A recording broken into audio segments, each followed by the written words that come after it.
Let us pray. Gracious God, in all the changes of life and in unexpected storms and the signs of new growth and everything that touches us, we seek to walk with you. And as we look at deepening our discipleship this night, we remember in prayer all those who need to be held in your grace, the communities of which we are a part, and the people and situations that have come to our attention this day. We ask that you be present as blessing and healing and empower folk to be your disciples of goodness and justice in your world. Bless us in our learning and our growing this evening. Amen. Yeah. Amen. So I sent you some connection to Jody's bio on the AST website, and you can check that out. And I am delighted to welcome him to share some time with us. So, Jody, thank you so very much. Great. Thank you, Ross. It's a delight to be with you. So some of you I know that we're a small group, eh? Like this is our crew. Some of you actually know really, really well. So um, uh, you probably know each other fairly well too, do you? We're getting that Yeah, way. know each other? Okay, great. So maybe what I'll do then, I was thinking we'd just go around and introduce ourselves, but I think if you've been doing this for a little while, so I don't need to, I think we need to do that. Uh, but as we go through the notes tonight, the other thing that's really important that you know is that I prepare notes, I'll put them up on the screen in a second, and then I'll send them to Ross and he can distribute them to everybody afterwards. So don't worry about not having them. So I'll do that. And I always think that I prepare my notes. And for people who've had classes with me before, I don't think anybody here's had a class with me before. Brenda has many times, actually. So Brenda's a consummate student. So and I think Don and I did some work together when I was at St. Timothy's. So I don't and for those, Don, I prepare notes and we never got through them. But what often happens is I would prepare them and I was absolutely certain we'd go through them in like in the first 10 minutes and then we'd have like 2 hours of dead space. Right. So anyway, so I've got notes and the screensaver's open or multiple users are open, Ross. Yep. Okay, cool. Okay, cool. So you can all see that. So Yes, what we does it can. mean to be a disciple today? So I hope you enjoyed Rowan Williams. I like Rowan Williams. I read a lot of Rowan Williams. I've got Rowan Williams books. I think I've got everything he's written, which is a pile of stuff. Anyway, I really enjoy him. This is one of his more accessible books, and you'll see it threaded through our presentation. So next iteration of the class, I'm going to move back to some of the things he says because particularly at the end of the book, he comes up with some really, really interesting ideas. So I'm going to weave it through our work together. The other thing, feel free to put your hand up or pause if you don't agree or you really agree with what I'm saying. So feel free to do that. Does that sound cool? Sounds good, and I will keep monitoring the chat as well if people want to put stuff in there, and we'll keep the conversation going. Okay, super. So the big commissioning of disciples, and we're coming up to it actually. It's an Easter event, really. So it comes from Matthew chapter 28. And if you look at most literature, Ron Williams does it, but most literature on discipleship goes with this commission, comes with this commission. Now the 11 disciples, remember Judas is out of commission. He's taken his own life. So this is a resurrection narrative in chapter 28 of Matthew's gospel. Now the 11 disciples went to Galilee, to the mount which Jesus had directed them. When they saw him, they worshiped him, but they doubted. And Jesus came and said to them, all authority in heaven and earth has been given to me. Go therefore and make disciples of all nations, baptizing them in the name of the Father and of the Son and of the Holy Spirit. Teach them to obey everything that I have commanded you. And remember, I am with you always to the end of the age. This call does not simply make this is not a call simply to make converts, but to develop disciples. So that's a bit of the call to develop disciples. There's also an assurance that Jesus will be with us always to the end of the age. What is this metaphysical reality of this presence? What is the metaphysical reality of this presence? And this is a really important thing for us as Christians, that he's going to be with us always. What does that mean? Is he's kind of hovering around? In fact, what it means, and what we'll see tonight and later in April, is that what we're really talking about with discipleship from the early time of the church is that we actually begin to embody the teachings of the church. We actually embody Jesus. So when people meet Pam, when people meet Ross, when people meet Claire, they're going to meet Christ. Seriously. That was the idea of the early church. That's the metaphysics of it, that they're in meeting you, they're going to meet Christ. Okay. So that's how the early church understood it, that they're going to really take on Christ. But it also has to do with how the early church understood mentorship and teaching. And we don't have we don't see it as much in our culture. I don't know why it's been hidden in some ways. We kind of see it in monastic movements when people go to a monastery and really follow the abbot or really follow the priest. So that's really important when people have that. But you often see it in when we see Eastern religions, like people finding their Buddha and following their Buddha or whatever. That actually has more grip in our society. But at the time of Jesus, that was really what the disciples, how people understood discipleship, that you actually really study with the master, you grow and learn from the master. So that's how a lot of people did their tutelage. It's a lot like apprenticeship. So that's how people understood it. Any questions about that? Okay. Um, so it wasn't so much to develop converts as much as to develop disciples. And that's a different thing to develop disciples. There's also, as I said, there's also assurance Jesus will be with us forever. The term disciple was used to describe any person who believed in Jesus. It was with this spread of the gospel to Antioch in Syria that the prefix Christian was added. So the word disciple was a word that's commonly used, but when the church began to expand and it moved towards Syria, you began to have disciples of Christ or Christian disciples. That became a prefix, a way of understanding a different kind of discipleship. Being a disciple of Jesus has traditionally meant an active follower of Jesus, living a life that embodies his teachings, practicing in worship and service in a wide variety of forms, and building up the Christian community. So discipleship meant to be a follower of Jesus was to live and embody the teachings, to practice it during worship and in service, and in a wide variety of forms, building up the community. And building up the community wasn't just what happens on Sunday morning, but what happens throughout the life of the church, throughout the week, throughout the month, throughout the year of the church, right? And the church wasn't again understood in the early church as just a building. It was always considered the people. So it might be here, it's a Tuesday night. We're the church. We are a church. That's what we're doing right now, right here. We are church. We are sitting here, we're learning from each other. I'm going to learn from you tonight. While I'm facilitating this, I'm looking forward to what I learn from you. So it's a real embodiment of what it means. The word, that's the Greek that I've got highlighted there, is pronounced. So this is Matthias. So it's Matthias. Appears more than 250 times in the New Testament. That's the word for disciple or student. So or learner. So when you see that word Matthias, it's 220 times in the New Testament.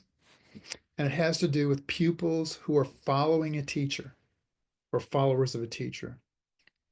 To be a disciple was to become like was to become more like the like sorry more like the more like sorry these are my notes, so I do apologize for that. To be a disciple was to become more like the being followed. So whoever the being is, you're following that person.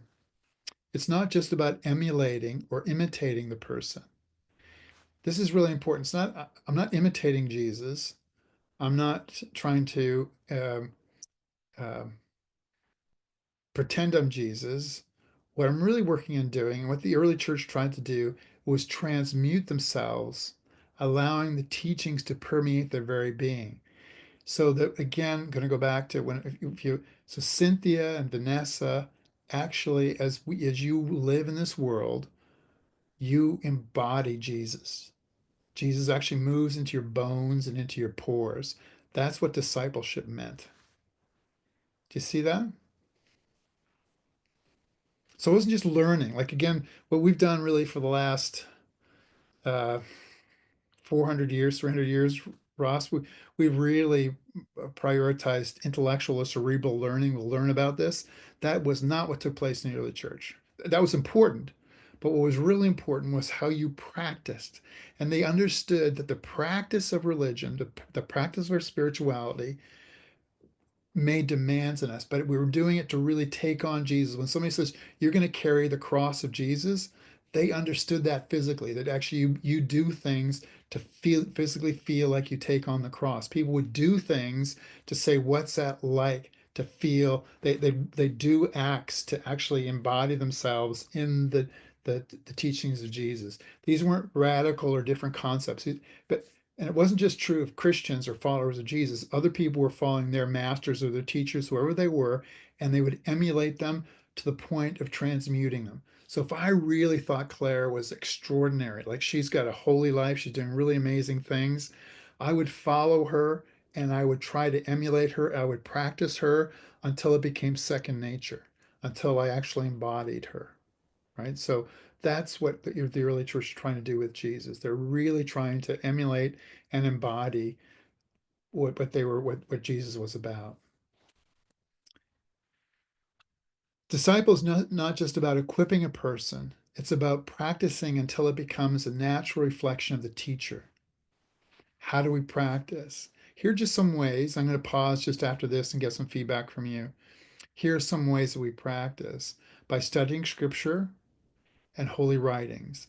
And again, the early church was really big in this.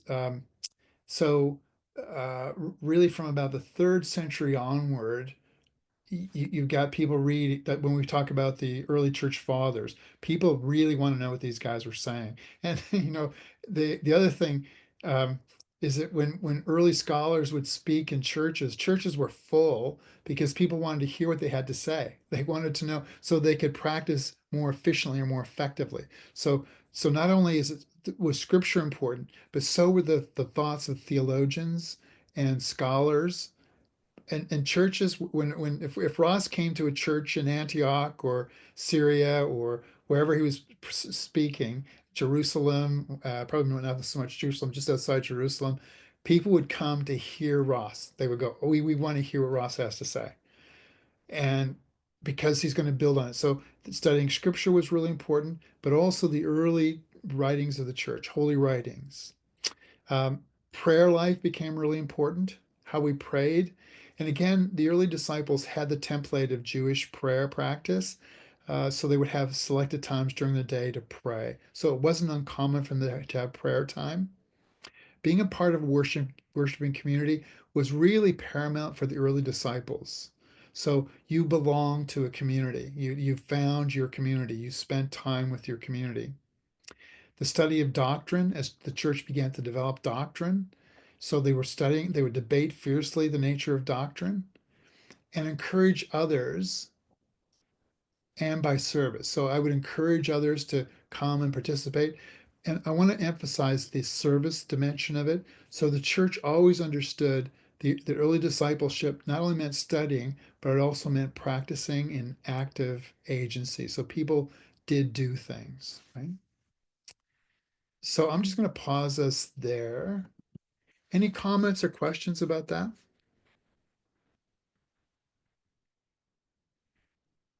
Sounds like what the church is trying to do now with putting focus on mission and outreach rather than looking so inward. And as far as the studying the word, small groups are always a good thing for studying and learning the Bible. Don, I think you're spot on. And Mhm. the thing about doing really bold things and doing mission-based work, that's key, that's good. Like, don't ever underestimate that. But what you're going to see and what you'll see in Rowan Williams and what I'm going to talk about really tonight and next time is the the way the two have to play off each other. Mhm. Right? So just doing good works, that's great, but also understanding what we're doing and why we're doing it. The two have to work together. So you could have a really great Bible study in a congregation, but if that congregation isn't engaging its community, it's No. like a empty shell, right? Mhm. Yeah. Mhm. It's like when I would teach confirmation class and I talk to the kids about learning things like the Ten Commandments, or you can teach a child to say sorry after he hits a sister, or you can help him learn to be sorry. There's two different Right things. on. No, that's exactly it. That's exactly it. Yeah. Yeah. Yeah. I'm sorry. And then the sister says, no, you're not. Yeah. Yeah. And there are practices that can be used, like I'm thinking of restorative practices that can bring somebody to a point of being able to genuinely and authentically offer the sorry and mean it.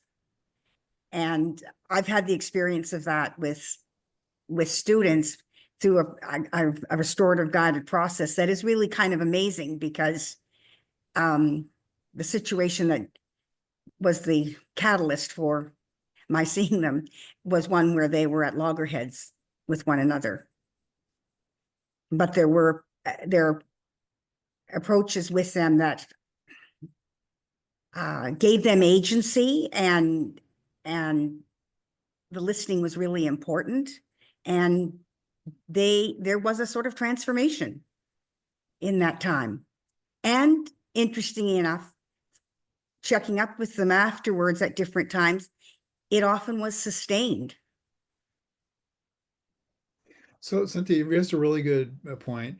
And what you were talking about in part is the model of restorative justice that we see in some parts of the world. We see it in our indigenous communities. So and this really does parallel and catches some of the key issues you just raised. So in a restorative justice situation, it's actually kind of restorative relationship is really Yes, it, yes, right? So they yes, do have to do acts of contrition, but it's really about reestablishing relationships. Because yes. if I have stolen from somebody, if I've stolen from you, and I've stolen from Leona, and if I've stolen from Pam, I've stolen from you to, because I'm now, I'm drinking, and, because I've been sexually abused, all that stuff, right?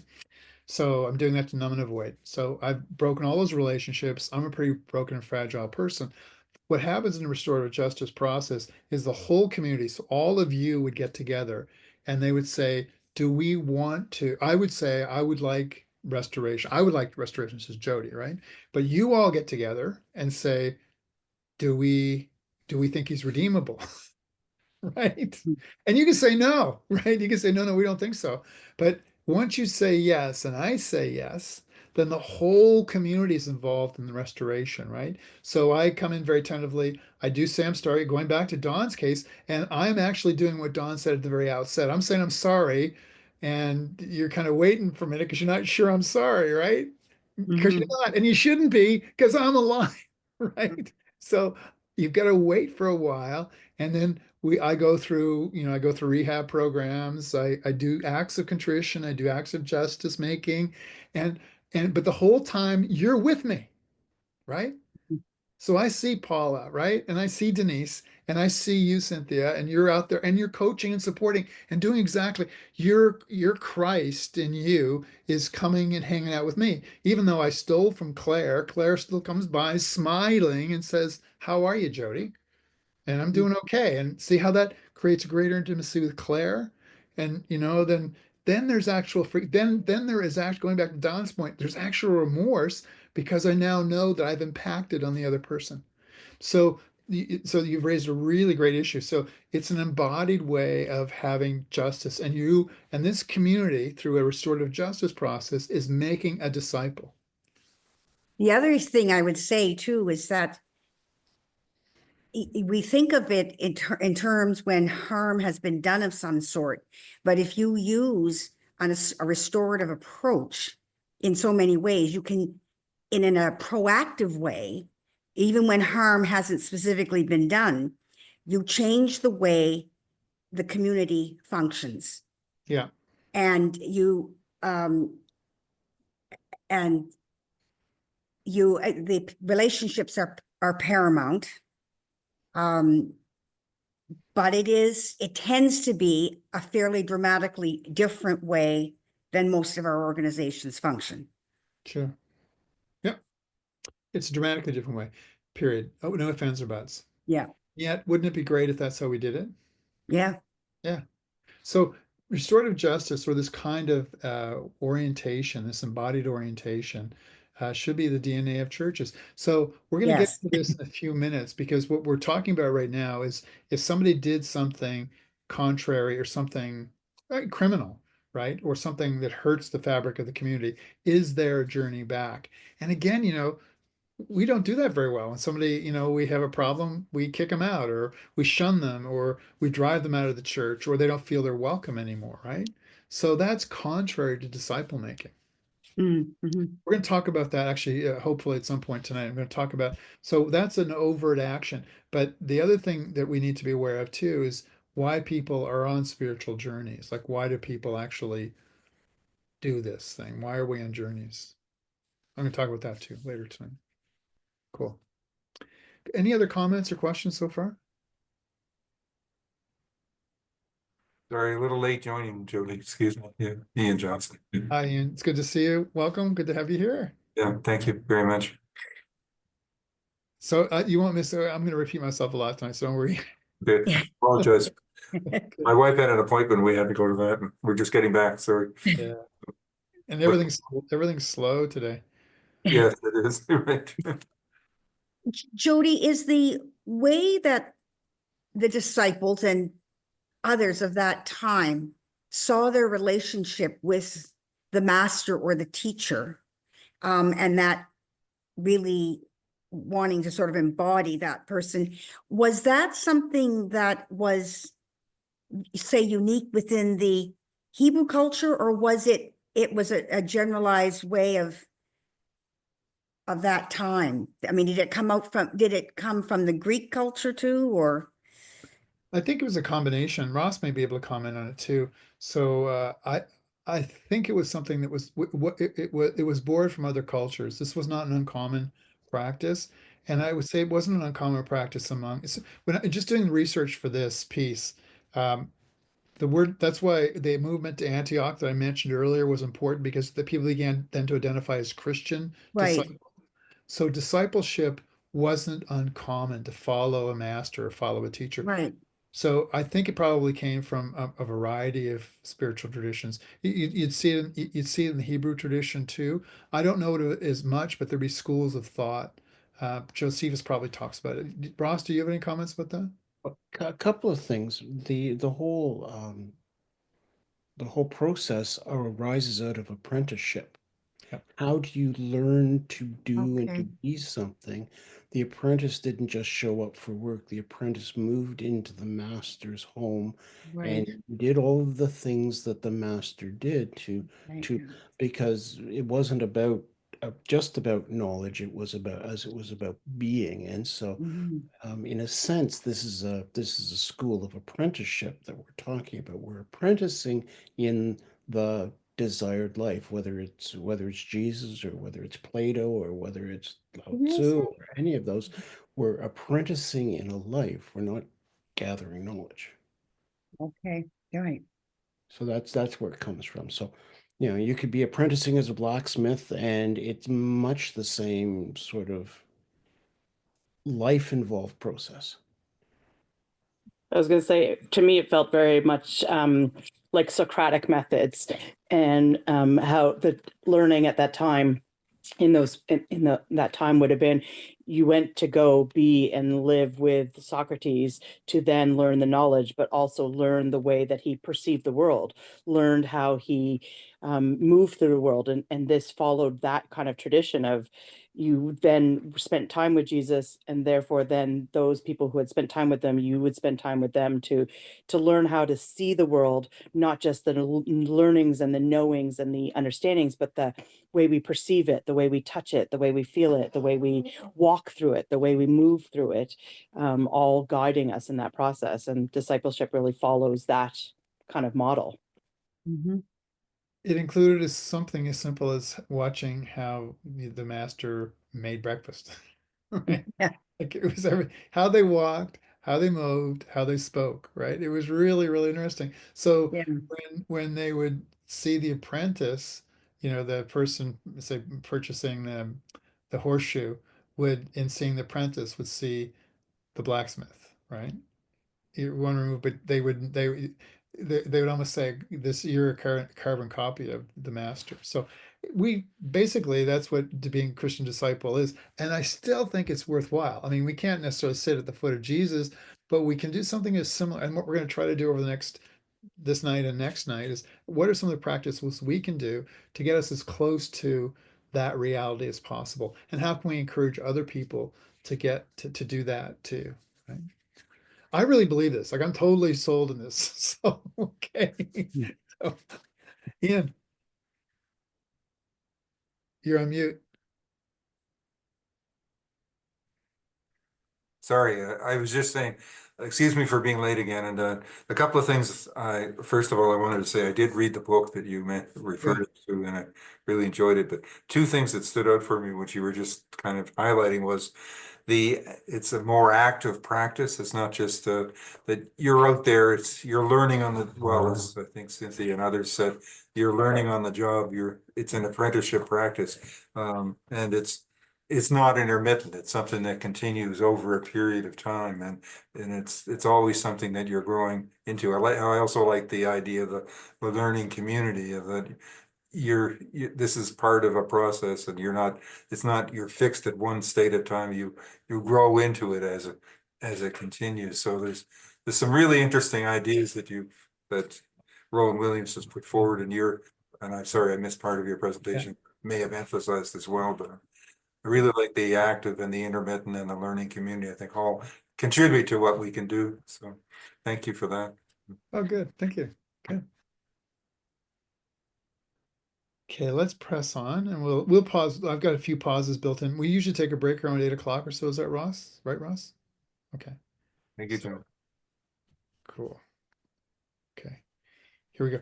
And Ian, I mentioned at the outset, and to others who showed up a little bit late, I'll send these notes to Ross, and he can send them out to you folks. Okay, so don't worry. Say, I'd like to have these notes, or if you can have them do whatever you want with them. But show disciples is not just for chosen few. It's for every baptized Christian. It means asking ourselves each daily, how will I live so the love of God and Jesus Christ is visible in the world today through me? I think that's a really great prayer for us to have. Like, how will I live so that the love of God and Jesus Christ is visible in the world today through me? Years ago, Ross knows this, but when I was the academic dean at AST, Marianne Martin was the administrative assistant. And so every morning, and Marianne and I would get into the office usually before anybody else did. So Marianne and I would get in, and we do triage. So being the dean meant that I had like a bazillion different things coming at me at once, right? So it's the craziest job I've ever had in my life. So we sit down and we triage our day. We say, what do we need to deal with right away, right? And and be a merciless list. So we do it usually about 8:30 in the morning, and then by about 8:45, I'm back in my office doing whatever I have to do. But before Marianne and I would leave each other, either she would say or I would say this: "Let's see how many friends we can make today." I really love that. And it was, and Ross knows Marianne, some of you might know her too. She's no longer at AST, but that's very much how she lived her life. But that's how I live my life today too. So when a student came to my office, or a faculty member or disgruntled person came to my office, I had in the back of my mind, let's see how many friends we can make today. And I think that's a manifestation of that. I mean, it sounds kind of goofy, but it actually works. Really, if somebody's really grumpy and in your mindset, you're going to be kind to them, it really disarms them. So it's kind of fun. So, how will I so live that the love of God and Jesus Christ is visible in the world today through me? So, I think that's a prayerful way to begin a day. An interesting historical note. during post-apostolic period, so from about 1550 to 420 AD, Christianity experienced rapid growth as people resonated with the teaching of Jesus and his disciples. There's a real spread of Christianity, and we have a majority of women here today too, tonight. But women really found the Jesus message particularly appealing, and some of his early disciples were female, and they were allowed to be. I mean, Jesus incorporated females as disciples, which in some ways was very revolutionary. So female audiences, many of the benefactors of the early saints were female.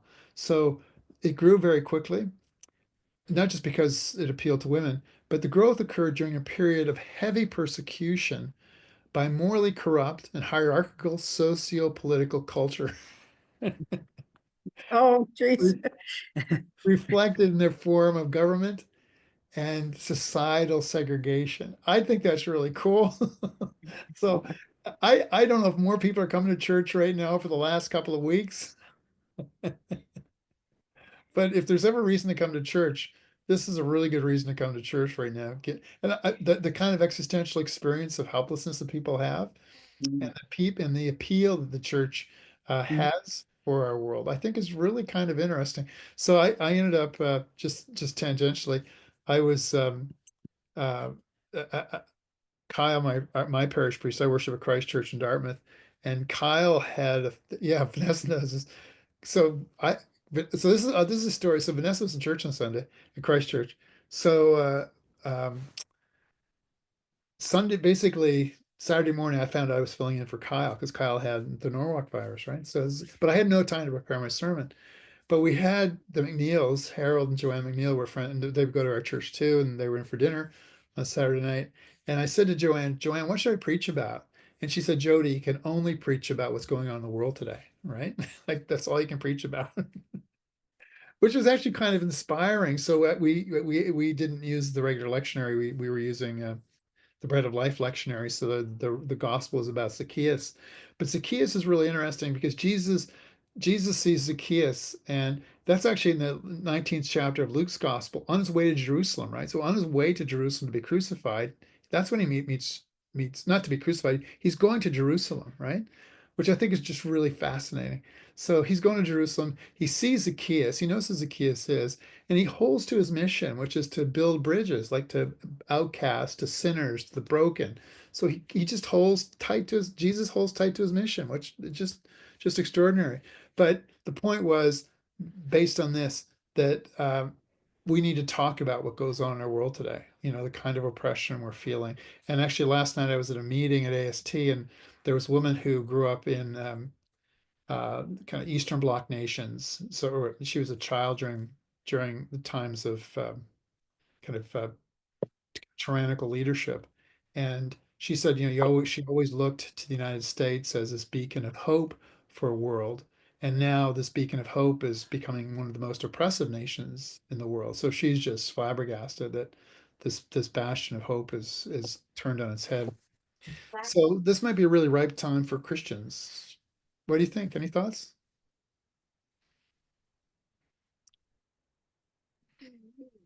It is, but it can also be a real challenge when those people come and say, where's God in this? How come he's not fixing this, right? And which I always love that question because there's lots of conversation comes from it. But people default to that often. Yeah. Yeah. I think it's a really good point, huh? Paula? You're off mute, sorry. Yeah. Sorry. Okay. It may sound corny, but I think truly the only thing that's going to fix this world situation right now is love, and just to continuously spread love, to beat down the walls of hate and the doors of hate. And only so many people voted this man into government. The majority of the voters didn't even go to the polls my math is fairly decent. So, and though even those who voted him in are now, wondering what in the heck they've done to create this monster. Yeah. It's the only thing that's going to fix this is love, and by spreading love and by being disciples. And Yeah, I agree. Thank you. Thanks, Paula. Yeah. Good. Right. Ian. Yeah, thank you, Jody. I just had some thoughts in terms of, we seem to be in a period of turmoil and change. And I think, so what's happening with Trump and his gang is one thing, but then all the other things that, like, we're facing the possibility of merging churches and changing directions. And I think that's I think it's both an uplifting, it's scary as well, but I think we need to look at those kind of challenges in the same way that Christians have over time. So I think there's a lot to be learned from the messages that you were outlining. And I love the direction that you took at Christchurch there. That was very interesting. So thank you. Cool. Thank you. Claire. When we had Dr. David Dean, one of the participants, I think it was Dawn, I don't want to call her out, but what she said made an awful lot of sense. As Dr. Dean was talking, she said, basically, we've been sold over the last 30 years, whatever, we've been sold a bill of goods because of the way that, well, my upbringing, I wasn't taught any of this, and it was all inward focused, and the other participants said today, we are focusing out because that's where the answer is. So and for you to explain what the presence of Jesus is yeah, it's excellent. Yeah. Thank you. Ross. We're living through one of those. Phyllis Tickle, a church historian, likes to say that every 300 or 350 years, the church has to have a rummage sale and throw out and get rid of some of the things that we value so we can make room for other things. What we're living through in terms of the church in Canada is the change from a society that supported our way of being to a society that no longer does. And actually, this is probably more normative for the early church than most of my experience, which was, well, hey, when I was growing up, being a Christian meant being a good citizen with a couple hours on Sunday tacked on. I mean, that was really all it asked of me. And now we're in a situation where it asks more of us. And so these disciplines and things that Jody is talking about become really important. Ross, I can't underscore that enough. Absolutely right.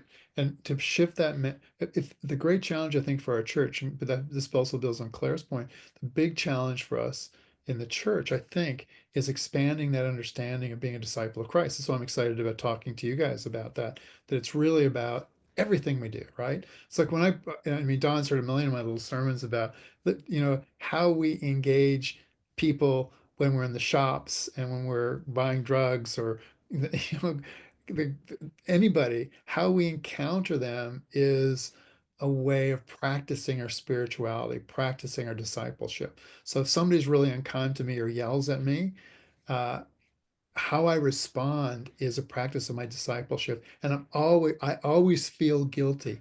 And it's a good guilt. Like I like to feel this guilt. I really do when I don't respond properly. Right. And period. If Dawn, kind of, you know, yells at me and I yell back at Dawn, that never happened, by the way. But if we did, right? And I'm gonna go, oh man, I'm sorry I did that. Like that's wrong. Like, why did I do that? Do you see that? So it's practicing that all the time. And we, in a kind of an individualistic world, can say, oh, well, Don was angry with me. First, I'll be angry back, right? That's all just reaction against reaction. And that's not being a disciple of Christ. It doesn't mean that we become doormats. That doesn't mean that, right? Which some Christians will adopt. But it means we actually have a healthy relationship. Don, you want to get in? I was going to say driving in traffic is a good time to Yes, with that. I know, right? And so somebody cuts us off and we go ballistic. And I go, wait a second, we're not holy. No, and it's okay because they could have caused an accident. We're righteous in our indignation, right? But so what? And I get a kick out of it. I'm thinking, so you just about caused a $20,000 accident and you're actually 3 feet in front of me? Like seriously, right? The world isn't that important. But Don, that's a really driving in traffic is a really great place to practice our spirituality. Really is like it's really and that makes us actually better. I don't get road rage at all. I never really did, but I don't get But it it now. helps you to pray too, because when you say a bad word and that, sorry, God, I mean, and you really need to think about it when you're in traffic because it's a really reactionary time, right? It's full of reaction. People are upset and moving quick, and they're angry and they're anxious and all kinds of stuff, right? So if we can keep ourselves focused in life like that, then yeah, it's really good. That's a really great example, Don. Thank you. I love it. Cool. Let's press on. Go over another 15 minutes and we'll take a short break. So here we are. So what we're really talking about is discipleship is a state of being and action. And this is the combination we talked about, and this is exactly the point that we've been talking about tonight. And that's really what Rowan Williams talks about too. Like, I think Ross is right. So let's say, Ross, if this is your experience too in some ways, but you're right, being a Christian was sort of being affiliated with a church, going to church maybe, a couple hours on Sunday morning, and that was my due diligence. And I could do anything else I wanted through the run of the week. Um, so and then there was another kind of strata of really kind of holy people or more pious people, and they were known for their piety because they were so holy and so, they had this holy way of being. And they really didn't engage the world, but they were just so holy. So you had that other strata of people, almost like quasi monks, and that those are we kind of emulate some of those people too, and you get that asceticism in some places where with the most the greatest manifestation of holiness is to be like a hermit. But again, if you read in Rowan Williams, Williams really attacks that, and I think rightly so. Not attacks it, but he questions it. They're great. I don't mind hermits. Hermits are wonderful. I'm not criticizing them, but he says that it's requisite that we're also involved in action, that our spirituality has an active piece. How do we live as disciples? And this is again Rowan Williams, staying and abiding. We learn by sharing life, by looking and listening. I just love that section. That's early in the section in the book, but it's about staying, even when it's uncomfortable to stay.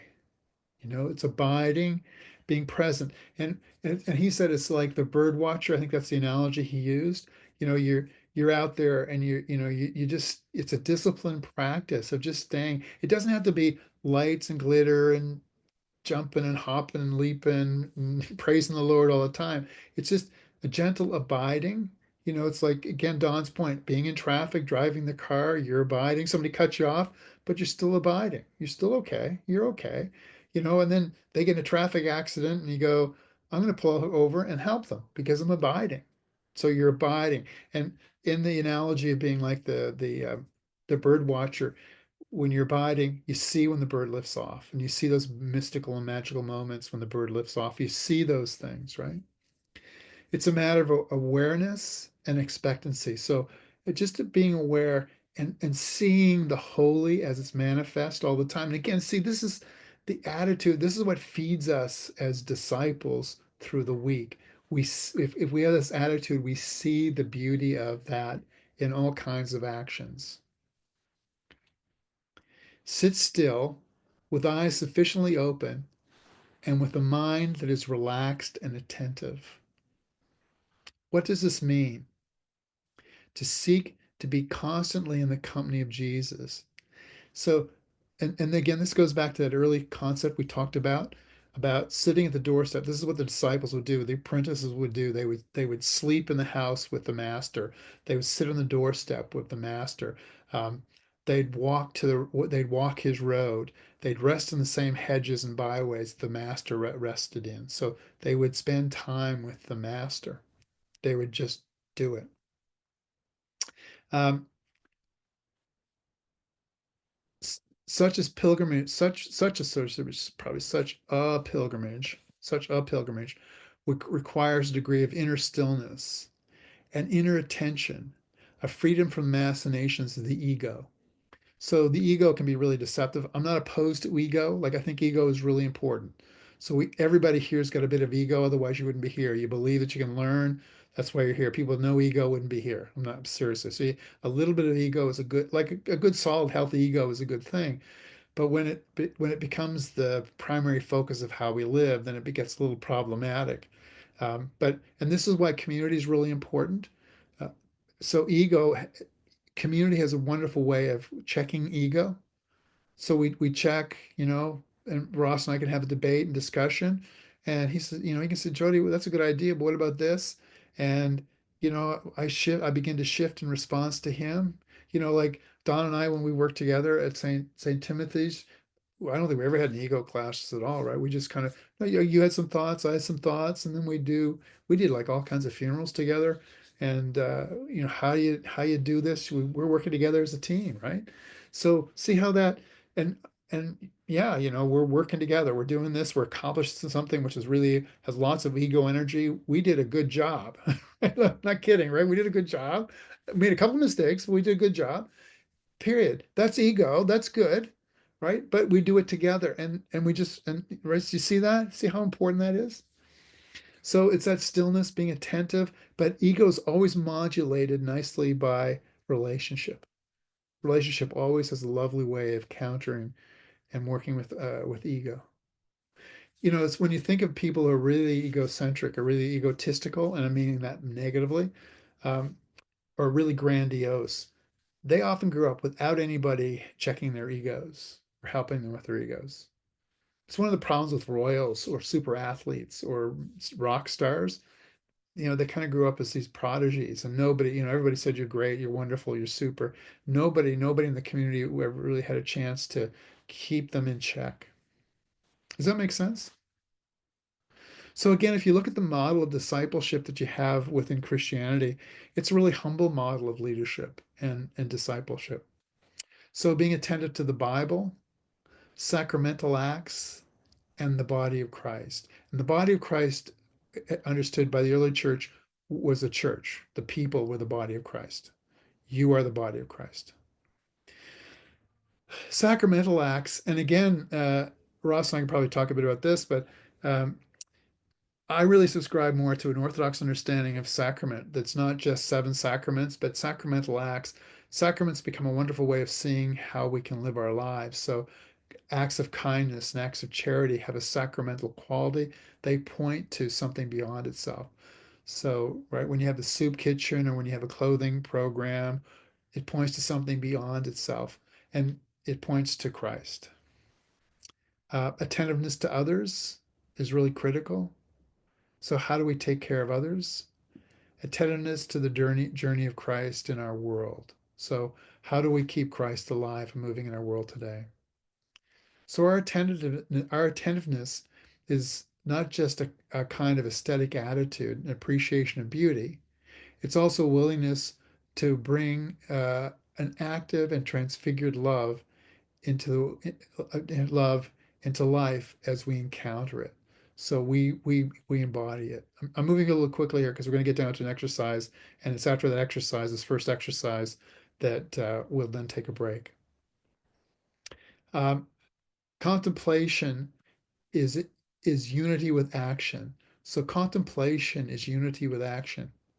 Now, this is really big because a lot of Christians think that meditation is really important. I'm a big fan of meditation, but contemplation is slightly different. And it's really done nicely in Paul Scott's Theological Worlds. Who wrote Theological Worlds?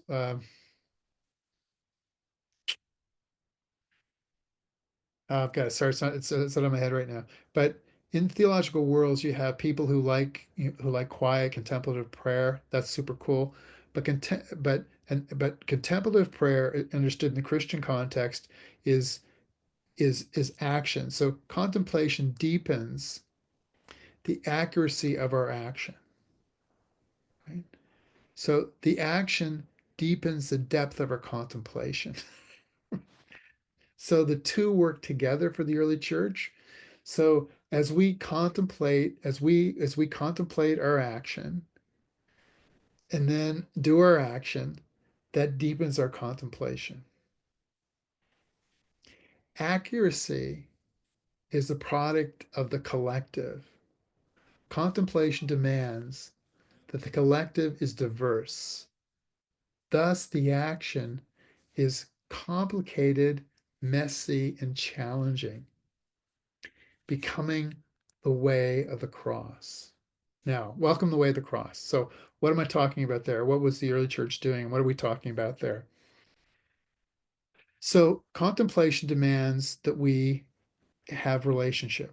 It helps us. We practice relationship, period. Okay, cool. But relationship demands that we actually encounter people. So, we're going to move outside our comfort zone. And so Jesus does this throughout his ministry. He will talk to people who nobody else is willing to talk to. Zacchaeus is a tax collector. In fact, as you read that lesson, what he was doing, what the Romans were doing, is they had these huge things, seriously, trade tariffs. It was crushing. Seriously, that's the word that was used. So they had these huge trade tariffs that surrounded Israel, and on top of that, Zacchaeus would siphon money himself for himself. And that's why he was despised, right? They hated the tariffs, but he actually profited off the top of the tariffs.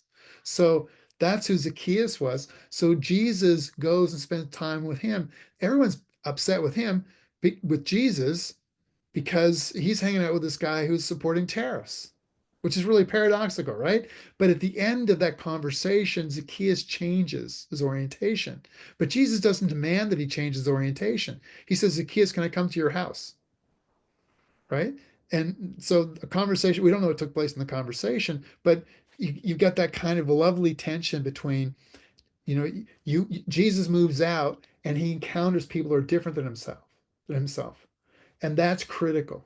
And that's not easy. It's messy, it's complicated. And again, if you think about, if we only surround ourselves with people like ourselves, we have a ghetto of imagination. And what we're really called to do by discipleship is encounter other people. To see that? That's really the strength of discipleship. That we go out of our way to meet other people. And it's messy. And again, one of the criticisms of a church is, well, people just like to hang around with people like themselves. But if you really have a dynamic church, and I think, again, Ross and I have talked about this, but I know we have, and Don and I have too, but if you really want to have an active church, you engage your community and even people in the community that nobody else is willing to talk to. Discipleship invites us to grow into mature stillness, a poise, an openness to the others and the world. We're open. We're not still and quiet by ourselves. We're still and open to the world. And that's really the tension that Rowan Williams is talking about that I really like. Like St. Teresa of Avila, the blending of stillness with action in the constant company of Jesus probably enables us to do very ordinary things a little bit better, right?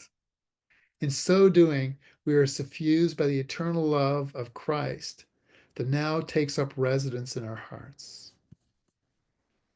Just going to change that. And here's an exercise for all of us. So I'm going to give you 2 minutes. Why don't we do this exercise, and then we'll take 2 minutes, and then just get some feedback, and then we'll take a break.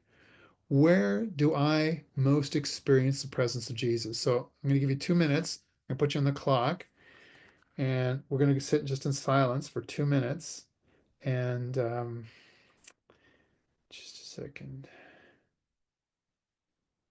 And just think about that question, and then we'll come up with some answers, then we'll take a break. So where do I most experience the presence of Jesus? Starting now.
10 seconds.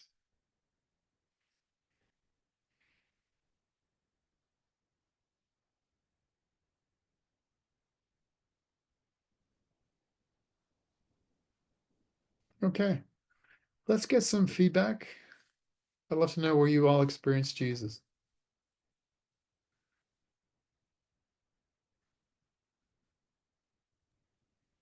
Okay, I'll go first. Sure. I have two places. When I'm feeling really stressed, anxious, or unsure, it's anywhere by the water. Not lakes, ocean. Big difference. Need to hear the crashing waves. And then the other place is in doing something that those goosebump moments when something's happened with somebody I'm working with, one of my students, for example, or even just one of my community members, those goosebump moments where you know you've made an impact that has changed the trajectory for them, whether it's a perception or whatever, those goosebump moments.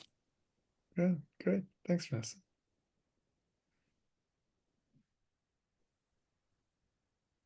So I'll speak then. It's Andrina speaking, but I've got a shimmery internet, so you Okay. can't see me today, I'm afraid.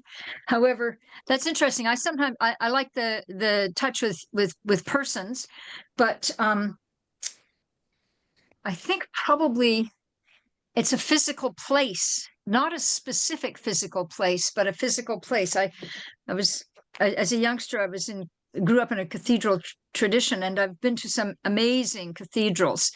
And if you just go into a cathedral and you sit still and quiet, then not everybody does it, but I do. Then I even if I don't want to, I start being contemplative and praying, and then thinking deeper thoughts, and I don't know, it sounds hokey, but communing. And so then I think it's the effect of that vaulted ceiling and the lights of the coming through the stained glass, because there's always gorgeous stained glass in at least the cathedrals that I'm thinking about. And so even if there's a service, you can still get that same feeling that you're in the presence of something bigger than yourself. I don't know if it's Jesus, but it's something holy and something sacramental, and so it's a physical place. Yeah. And I must confess, I look for that effect elsewhere, and I never quite get it. I think it might have something to do with the stained glass windows. Except sometimes if I do a Stations of the Cross, if it's an outdoors one on some of those places that are specifically set up for it, like at Lourdes, there's a special round there that works for that. And again, it's that feeling of something overwhelming. Good, great. So I guess it's a connection, but it's all me connection. Yeah. Thank you. But there's really, you're talking about moving to places of transcendence, aren't you? Yeah. Dawn. Yeah, transcendence. That's nice. Yeah. For me, I'll take it.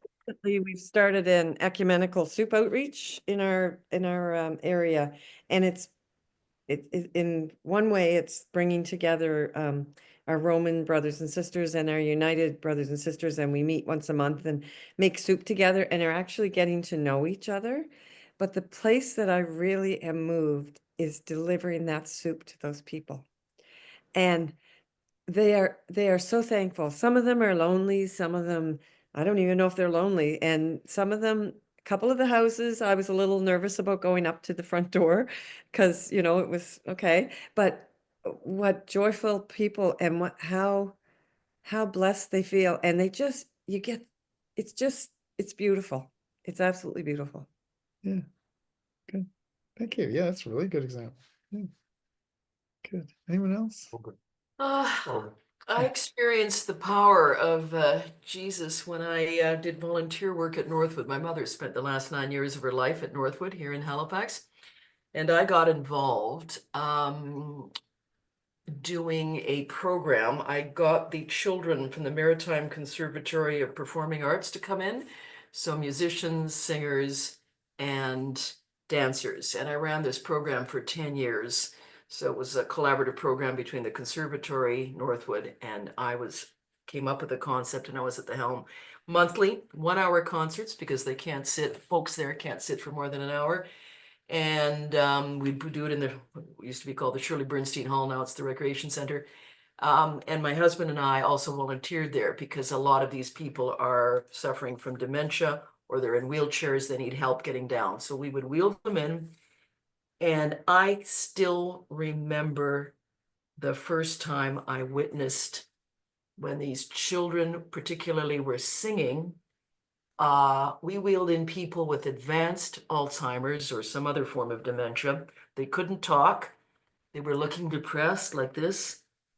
And suddenly the child would come out on the stage and start to sing a song that they knew. I told the kids to try to do the older stuff, the older standards from the 30s, 40s, 50s, 60s, 70s.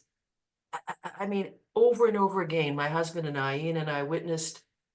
I mean, the first time was just, I could feel this power of Jesus working through these people and influencing them. We then witnessed these people lifting their heads, singing along with the child, singing every word perfectly in tune. And as soon as the child stopped singing the song, they'd go back to this. I mean, and I was so, I could feel God, Jesus, working through these musicians, these singers, and working through these people, bringing them so much joy. A woman was sitting in her wheelchair. She had the, the posture of a dancer, because I studied ballet for 12 years, so I spot people. She was sitting in her wheelchair like this, but I looked down at her feet. I could spot people who've taken dance lessons because they have a certain, bearing and way they carry themselves. I looked down at her feet, and it was the children were doing an excerpt from Swan Lake. It was the ballet class doing an excerpt, young kids, 10, 11, 12, doing an excerpt from Swan Lake. I looked down at her feet, and she was moving her feet in rhythm to Tchaikovsky's music. Wow. And she had a big smile on her face. And I went to her afterwards and I said, "Did you study ballet?" "Oh, yes, for many years. I wanted to become a professional ballet dancer, but my parents said no." "Oh, thank you. Thank you for bringing the dancers. You have no idea how much joy they brought me." I said, "I could tell." And every time I went to visit my mother daily, and if I'd run into her, she'd say, "Oh, when are the dancers coming back?"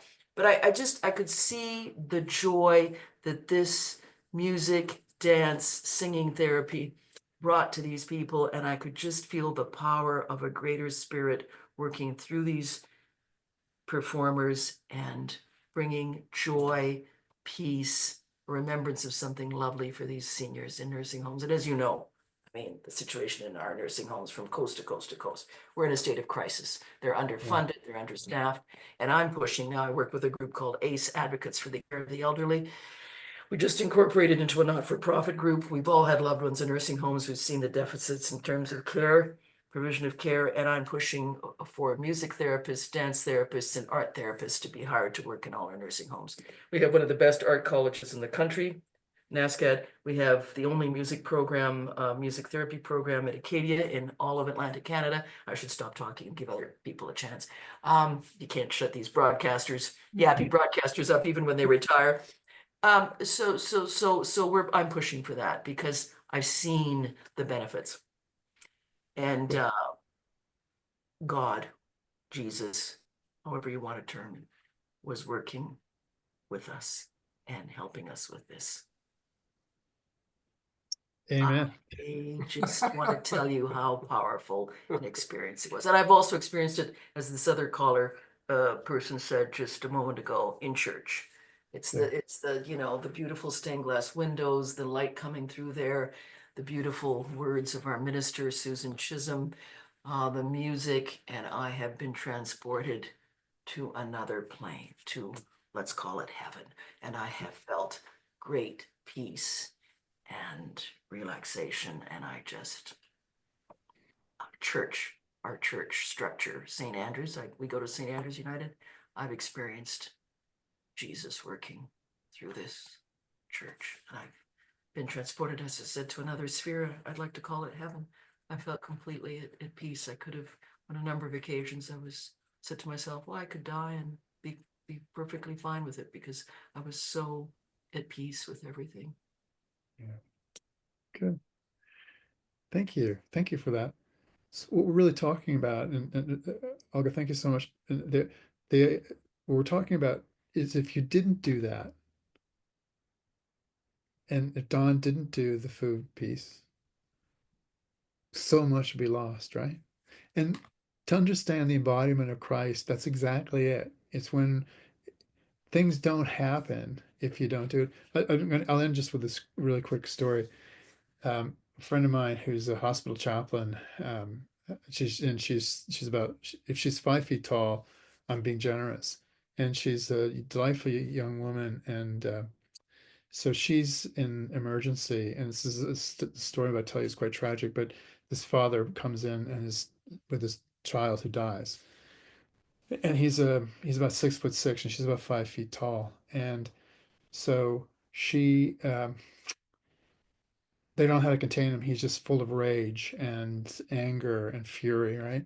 And here's this 5 foot tall chaplain who just takes him and kind of walks him into a space that can contain him a little bit. And he's smashing things. He's so angry and so in so much pain. And eventually he kind of calms down a little bit. And somebody asks her, "Did you bring anything to that moment?" And she said, "No, I didn't bring anything to that moment. But if I hadn't been there, something would have been lost." Do you see the subtle shift? I think that was absolutely brilliant. So it's not a question of what we bring, but by not being there, something doesn't happen, right? And so when we do show up, something happens that's really critical that would not have happened had we not been there. Thank you for this little mystical journey that you all took me on, from cathedrals to soup kitchens to children dancing and to people with dementia tapping their feet. I want to thank you for that. Let's take a short break. How long do we usually take for a break, Ross? Well, let's say 10 minutes. Okay, so let's come back at 8:21 and then we'll continue. Thank you so much for all your energy tonight. I really appreciate it. Thank you. See you in a few minutes.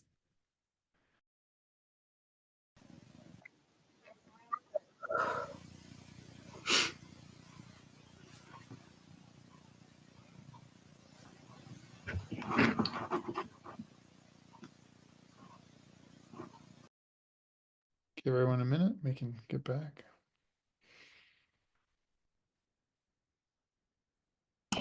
Okay.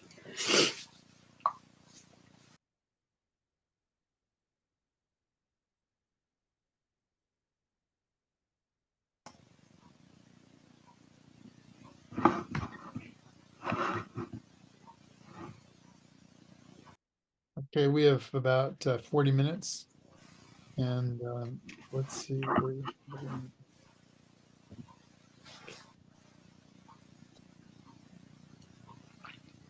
So here's just some fun. This is just a little bit of fun. So discipleship as pilgrimage. So this is kind of an interesting thing, dynamic in our spiritual journey.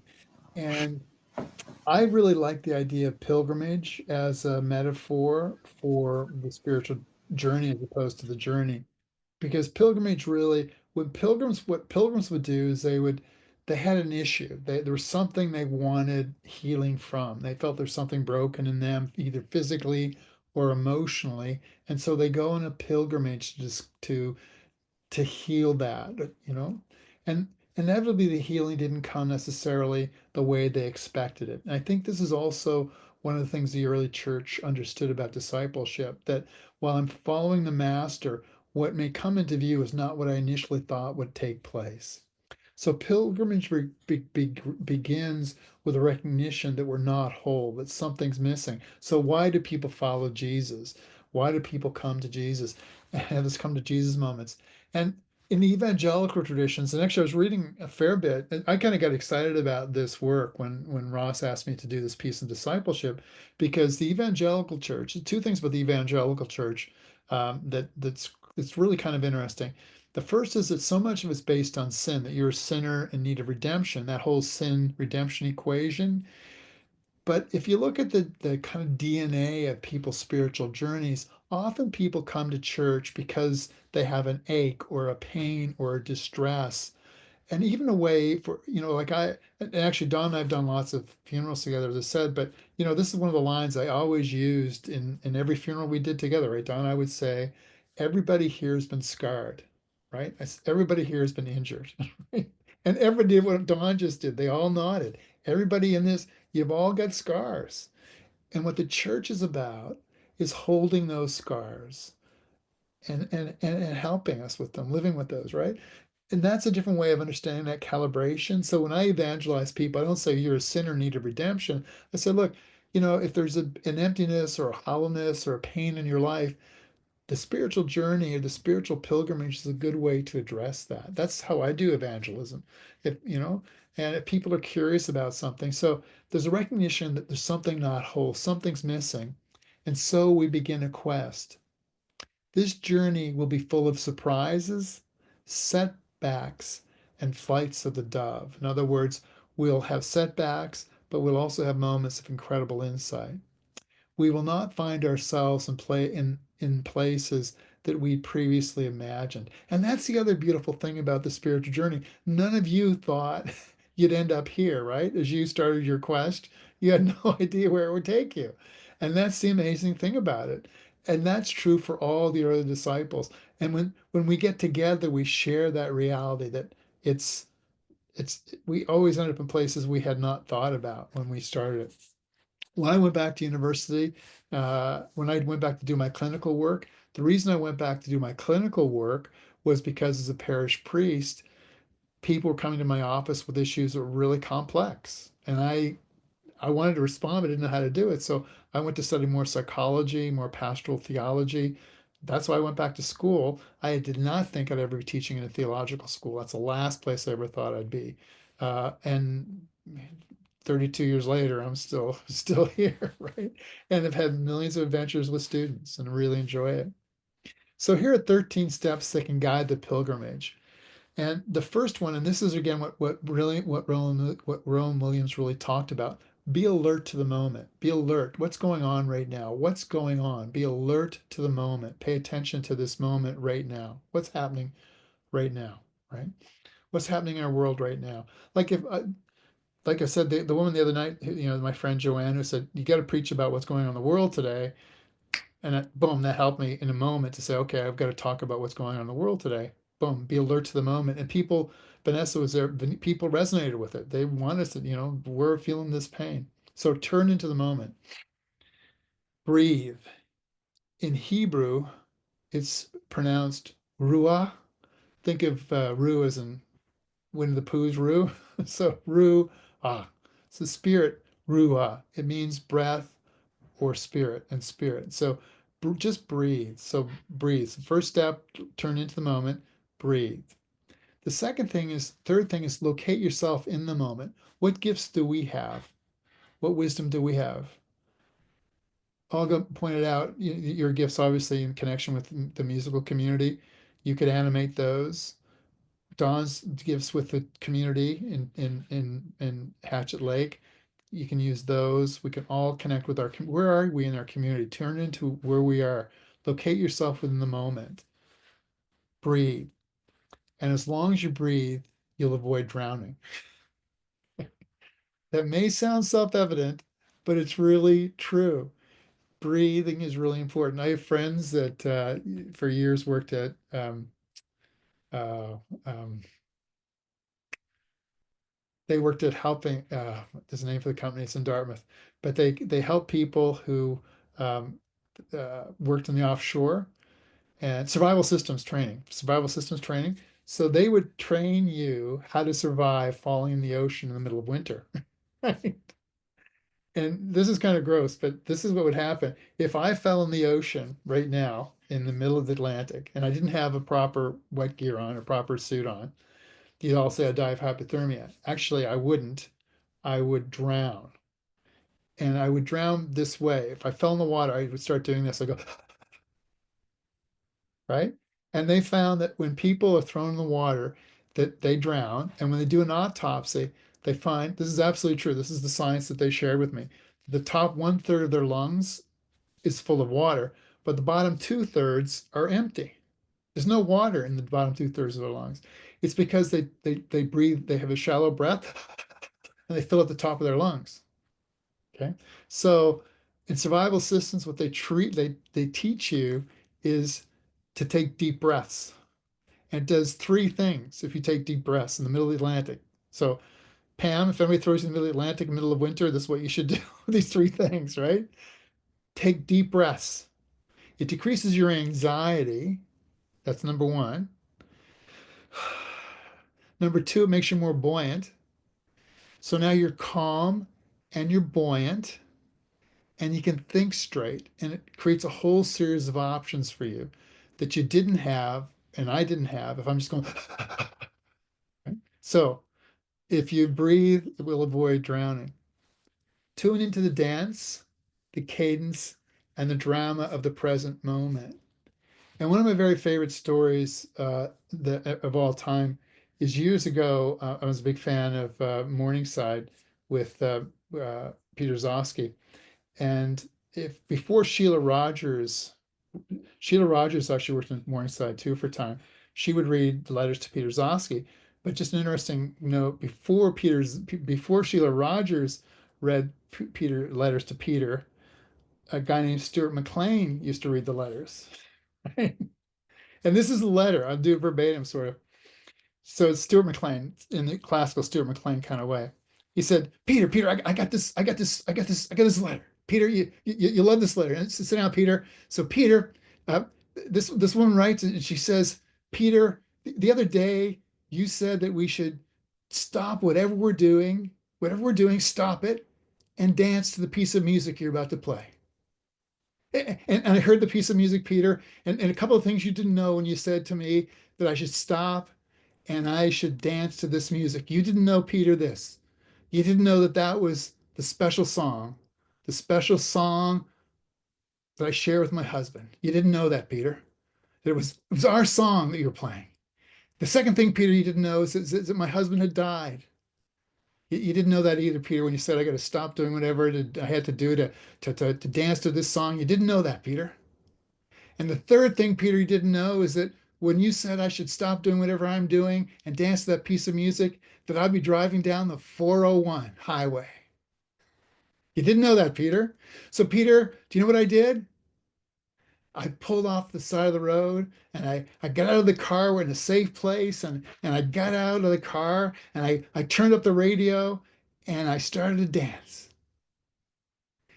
And Peter, at that moment, an OPP officer pulled up behind me. And he got out of his car and he came over and he asked me what I was doing. And Peter, I told him. And he danced with me. Isn't that a great story? That's my favorite Morningside story.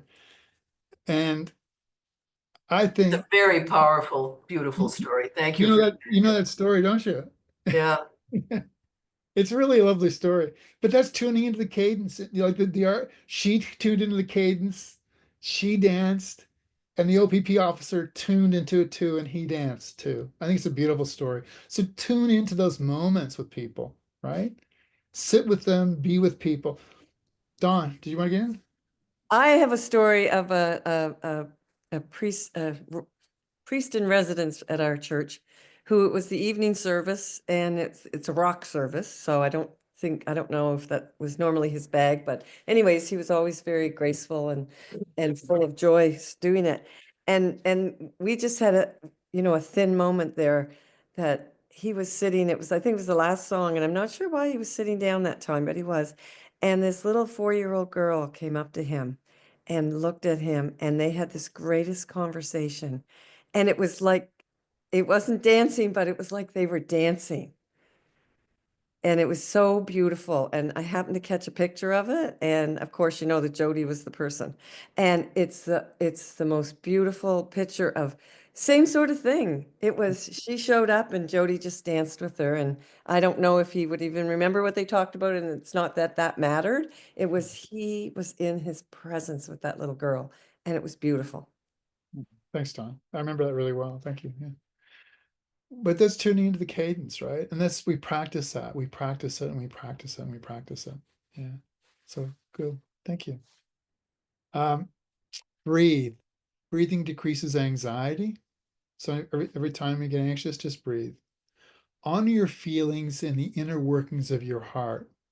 Trust all that you know and all that you're feeling. Just trust that. Trust it, whether it's grief or whether it's anguish, whether it's hope, whether it's joy. Just trust that.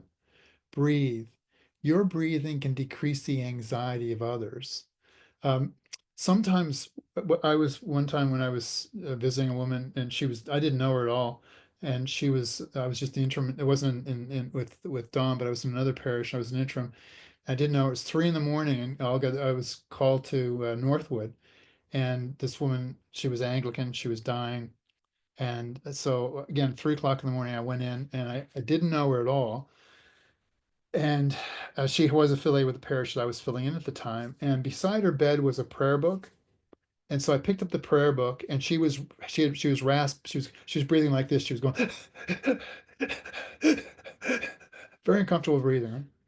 So I opened the prayer book and I started reading Psalms to her. And Psalms have a nice cadence.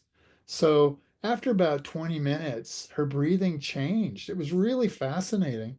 And after about half an hour, I was reading the Psalms for about half an hour. The nurse attendant that night came in and she said, "This is the calmest she's been in days."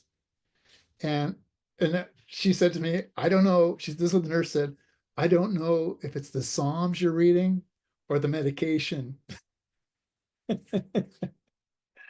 going to go with the Psalms. But the point is that our breathing can shift to how other people breathe. So how we breathe, if we're really anxious, they pick up our anxiety. But if we breathe more gently, they will calm down. Just watch what happens in a meeting. Um, accept the chaos and insanity completely, and accept your inability to accept the chaos completely. So sometimes the things are just flying in a million different directions. That's okay. If we get too bent and twisted about it, we'll get in trouble, but just accept that. Breathe. It will keep your body loose. And when you lose touch with the moment, simply return to breathing. The 12th step is breathe. And the 13th step is really the one that you create yourself. So here's another exercise, another 2-minute exercise. In my pilgrimage as disciple of Christ, what is the ache in my soul today? In other words, what I'd like to think about is what's bearing on your soul today? What's the ache that you think you need to, and you don't have to be massively self-disclosive about this stuff, but what do you feel? But given our time, I'm just going to give you a minute to work on this one. So what ache sits on you, whether it's a personal one or whether it's something facing the world? So just think about that, whatever that ache is right now, and I'll give you a minute to think about that. And we'll go starting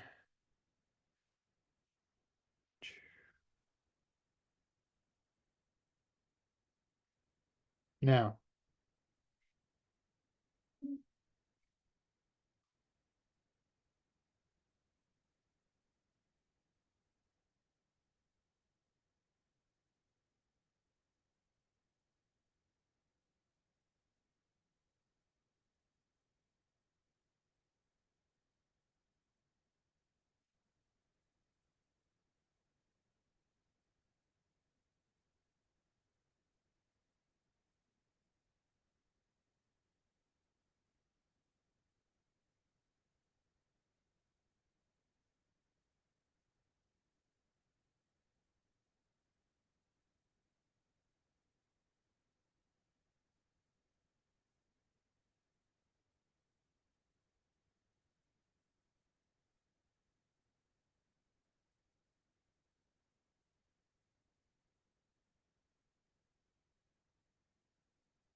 Okay, just a minute. I know it usually take a little bit extra time.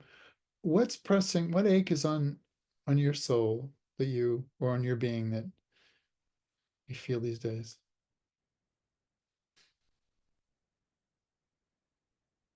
Olga?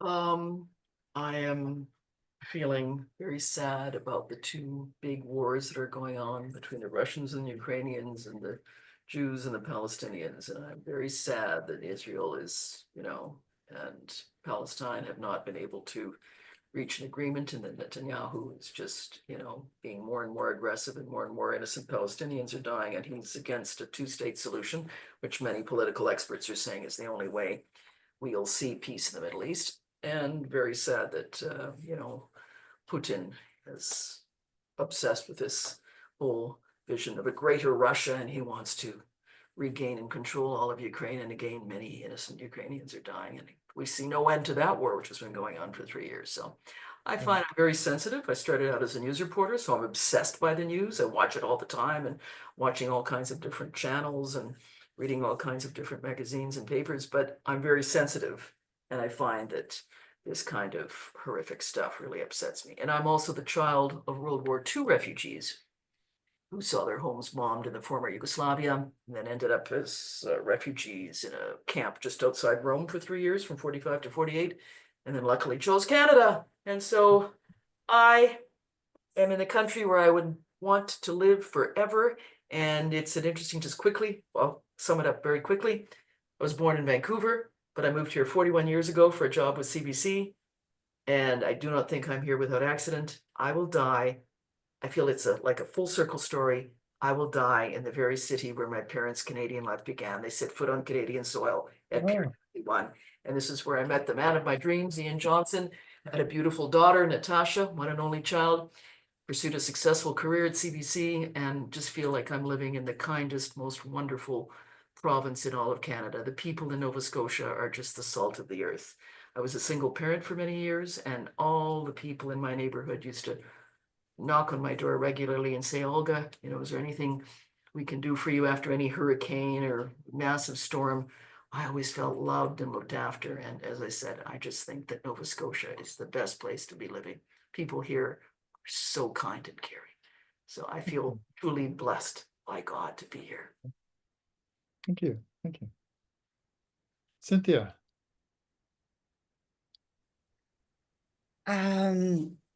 There's several things.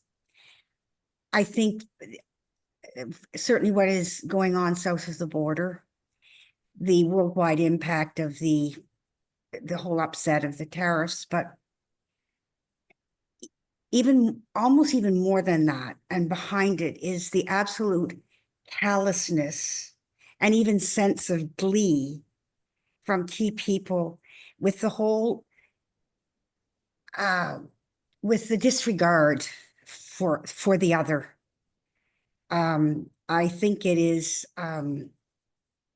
it's just sad beyond belief. And it seems to me that people who could at least say something about it in terms of the horror of it seem to be slow to doing that, at least enough of them. So I find that extremely upsetting, and the whole dismantling of the democratic mechanisms and infrastructure, which I actually, I don't know that I was particularly clairvoyant beyond other people, but I definitely could see that with the first term. And Timothy Snyder's book on tyranny, the 20 lessons from the 20th century, it was just like a checklist. And that was the first term. And so it's just that on steroids now. So those things cause a lot of concern, and I tend to feel helpless in the face of it. The other big item for me is the whole business of gender-based violence. But I feel that there are things that small things that I can do, that I can feel more empowered with that. And I'm working on developing and bringing together some people around that issue, and have got some ideas around ways of bringing greater awareness, and maybe even some ways that, in some small ways, that as a community of faith, we can do something about, I think, the way that we can handle sort of the underlying patriarchy of it. So that's a big item, I know, but I think there are ways. Oh, it's I think there perfect. are ways we can do something about it. You're right. Spot yeah. on. Good Yeah. for you. Good. So I Thank you. feel more encouraged by that, Yeah. despite despite the reality of it in our province. And I loved what Olga said about the province. I think there is a lot of that there, and she certainly has personal experience with it. But unfortunately, too, there's a lot of the other, and we've got an unenviable record Mm, with terrible. gender-based violence, sexual exploitation, human trafficking. So those are not those are dim spots in the province. 8 Yeah. women have been killed since October of last year. Yeah, the highest Yeah. number ever. It's a huge problem. You're Yeah. absolutely right, Cynthia. And just quickly, the first charity I got involved with when I moved here in 1983, it was 84 or 85. I was at a public gathering and some Sisters of Charity surrounded me and said, "Oh, Olga, we're big fans of yours. Can we ask you a question?" "What's that?" We just bought a property on Brunswick Street, Adsum House. Would you help us? Would you sit on our board? Would you help us fundraise?" I said, "How can I say no to the Sisters of Charity? I can't say no to you." And apropos Cynthia's comments, I come from a comfortable middle-class background. I didn't know about gender-based violence, never heard about it, grew up, never met anyone who was a victim. But I not only sat on the board at Adsum House for several years and helped them to fundraise, but I volunteered for 2, 3 hours a week. And I actually I sat beside women who were coming in who were victims of gender-based violence. And I just remember how moved I was. I was moved to tears. I would be holding their hands, not saying anything, just listening to their tragic stories and saying, "I'm here for you. What can I do to help? Whatever you need, we are here at Adsum House to help you. Tell us." But it was one of the most powerful experiences I've ever had in my life, because it's one thing to read about gender-based violence in a news story, but it's another thing to sit beside a person who's been a victim and who needs help. And as I said, I have great admiration for Adsum House because they have done tremendous work with these women and their children, and they have second stage housing in Dartmouth. So a lot is being done, but Cynthia's right. I mean, much more still needs to be done. Good. Great. Thank you. Anything else? I mean, I know, Jody, you know, I'm on my pilgrimage right now. Mhm. And Leona and Don, you guys also know as well, because I shared with you guys. I'm in a troublesome spot in my job right now that I'm working in that is making me question a lot of things in life. And I keep getting these ridiculous nudges. So much so that I then now have explored and applied for the Masters of Divinity program at AST, waiting to hear still, but was never ever. I frequently told people to piss off when they told me that this was the direction I was going to go in my life. Frequently would tell them. So it was never, ever, but it's clearly there's a something missing. There's a something that's needed to change. There's a sense of being unvalued in my current place of work and being made to feel stupid and insignificant, and something's calling me to something different, and I'm letting it take me wherever it goes. Mhm. Who knows? Vanessa, what program is it that you're applying for? I Now, applied for the Masters of Divinity. Okay. oh, congratulations. That's very exciting. Let's hope Yeah. you get in. Yeah. Just curious. Saying it out loud Question. makes me want to throw up. Yeah. Quick question. What's your current career? What are you doing and why are you leaving it?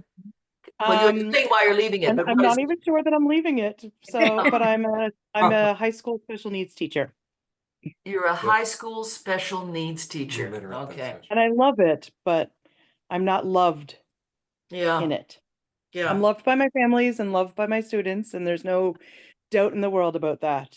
But the system has changed in the 22 years I've been teaching, and we don't love our educators.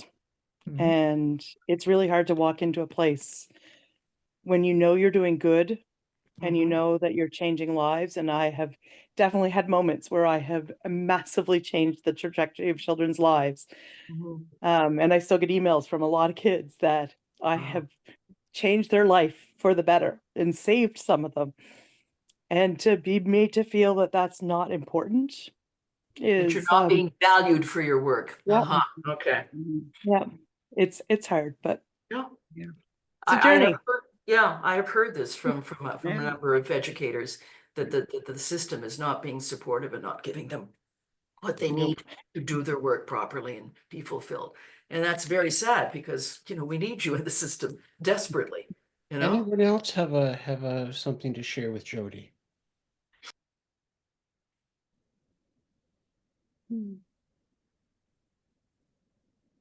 Good. Thank you. Let's press on. We're close to time. We have about 13 minutes.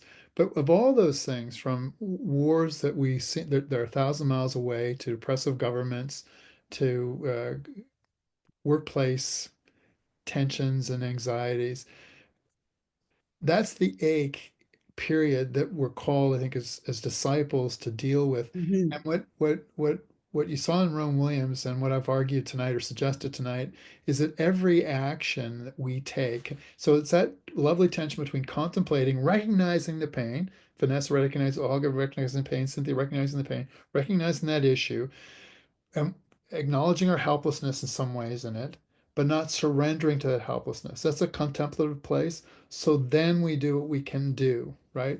And again, it goes back to what Teresa of Avila was saying earlier, that even the most minuscule thing done with intention turns on that thing, right? So the letters you write, the board you sit on, all of those things, the giving of a can of beans to a food bank, is a part of that response, and that we do not surrender to helplessness. That the pilgrim, you're going to get setbacks, you're going to get knocked in the nose, but we get back up again because we've got each other, right? We have that encouragement of each other. So that's how the community works. So we pick each other up. We encourage Vanessa, we encourage people, we encourage Pam, right? We can encourage Denise, we encourage people. We do that. And we also have action. So that's that lovely tension, but we contemplate. And the reason I asked the question tonight is that we have to say, what is it that's bearing on our souls? What is it that's weighing us down? Because those things do cause us to have an upset stomach and to feel grief and to feel pain. So just go back here for a second. Okay. So thank you for that. I really appreciate those insights. And we may get close to getting to the end of this today. It's too bad, because this is a great last question. Who have been some of the mentors in your life? We'll talk about that in our next session. So that's going to be some homework for next time.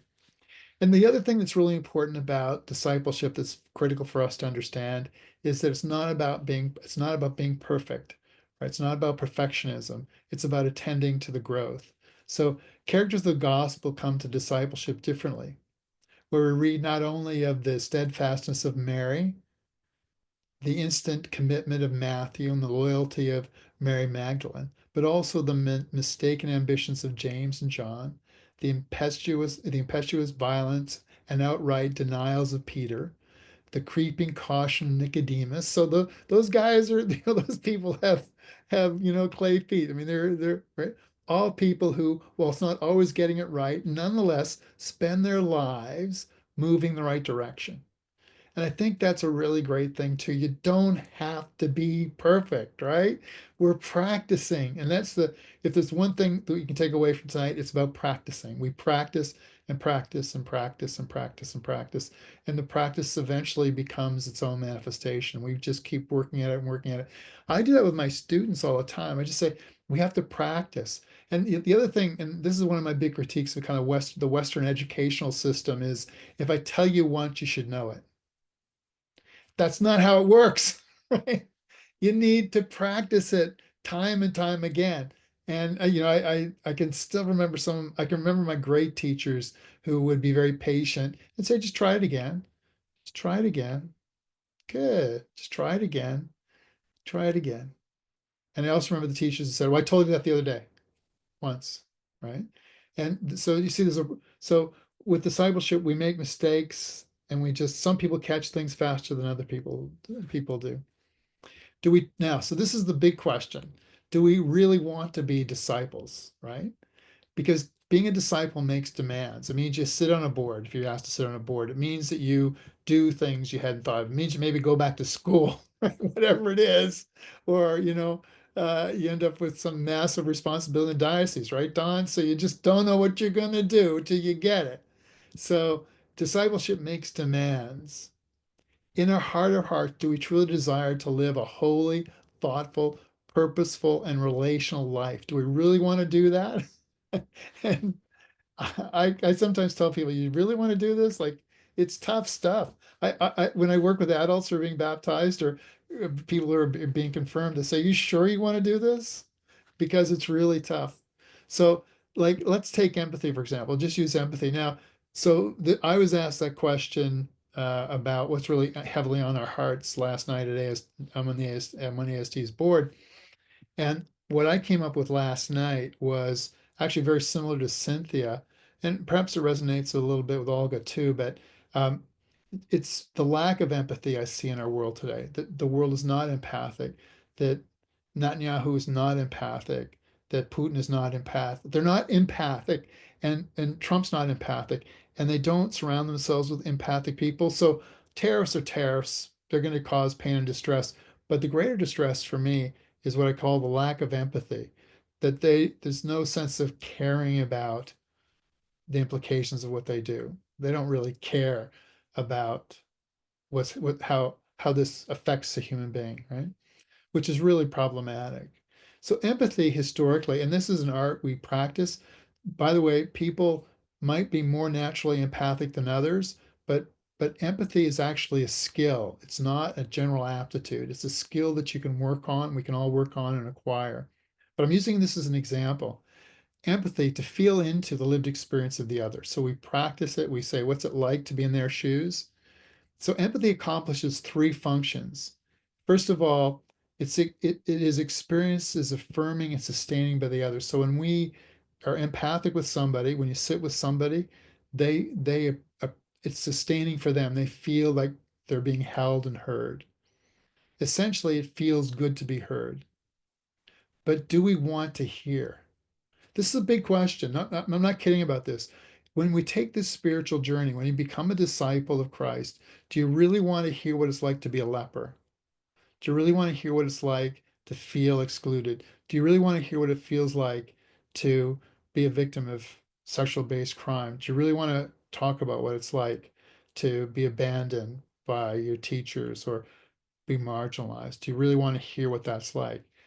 And we have to say yes to that as disciples of Christ. It gathers information. That's another agency of empathy. Knowing will change us. And this is the other thing.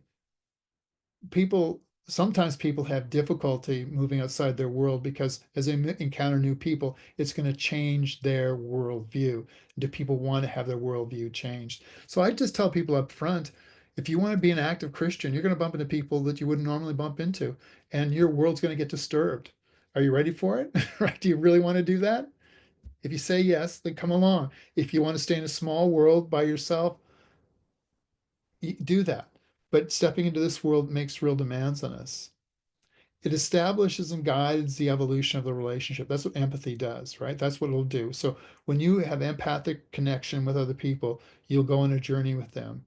And how do you feel about this closeness? And again, we live in a society that has real ambivalence around closeness. We can talk about it, but do we really want to be close to people? No, seriously, I'm not kidding. Jesus really does go out of his way to be close to people, to spend time with people. He touches people, people touch him. It's a very tactile world that he lives in. So I just use that as an example. Empathy is great, but if you really want to be empathic, do you want to really hear about the monster under the bed? Do you really want to hear about the pain and torture that people have, or what it's like to lose a child, or what it's like to lose a spouse, or what it's like to be a single parent? Do you really want to know what that's like? If we say yes and take a deep breath and breathe, then we become disciples of Christ. People will, just by that presence, experience a Christ in how we encounter them. If we say we don't want that, then nothing happens. Um, I'm going to stop there because it's about 4 minutes too. And I'll pick this up next time, mentors, guides, and sages, and what they do and how they operate, because I think they're really critical in our understanding of discipleship. I'm going to stop sharing. Any thoughts, comments as we bring our night to a close?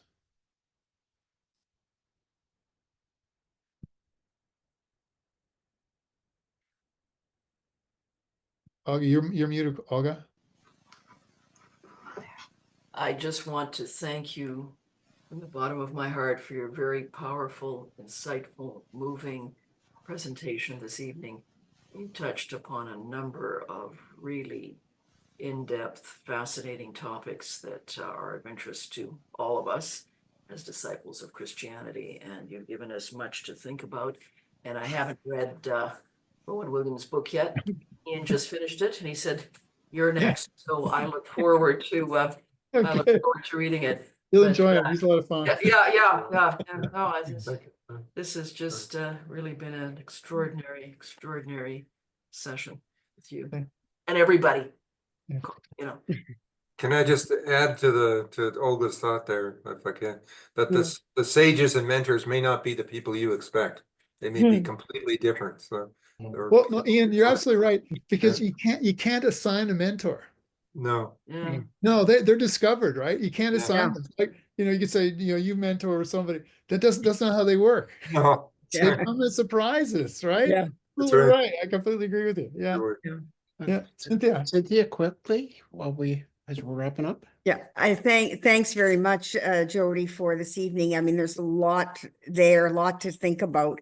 But one of the things that struck me throughout, really out from the beginning, was I'm not a Mothers Union member, but I am aware of Mary Sumner's personal prayer. Yeah. And I think that it's really a prayer of discipleship. And she was such an amazing example of it. And I'll just share that. All this day, O Lord, let me touch as many lives as possible for thee. And every life I touch, do thou by thy spirit quicken, whether through the word I speak, the prayer I breathe, or the life I live. Yeah. Amen. Amen. Yeah. Oh, man. Well, it's sort of amazing. She is a very quiet, senior woman, and in a time when we didn't have any of our current technologies in terms of communication, she inspired a whole global movement that now has 4 million people around the globe, and seems to have, I think, miraculously avoided most of the horrors of colonialism because it's very grassroots. Yeah. Yeah, typically in the developing world where it's very grassroots. So it just is. There just seemed to be a compelling nature to that poem, that prayer of hers. Yeah. Thank you. Thank you for sharing. It's a good way to close our night out. Ross, throw your hands. Great. Thank you for that prayer to finish us off. Just a request or a reminder to the group that if you haven't let me know your opinions, please do, because this is the month when we're wrestling with the decision of whether to run the Atlantic School of Discipleship 2.0 next year. We've got some decisions facing us, and so your input and your prayers would be most welcome.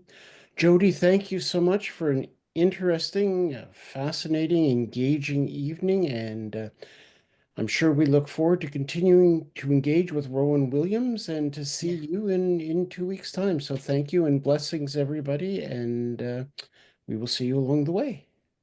Thank you. Have a Thank holy you. time, everyone. Take care. Bye-bye. Thank Bye-bye. you. Good night.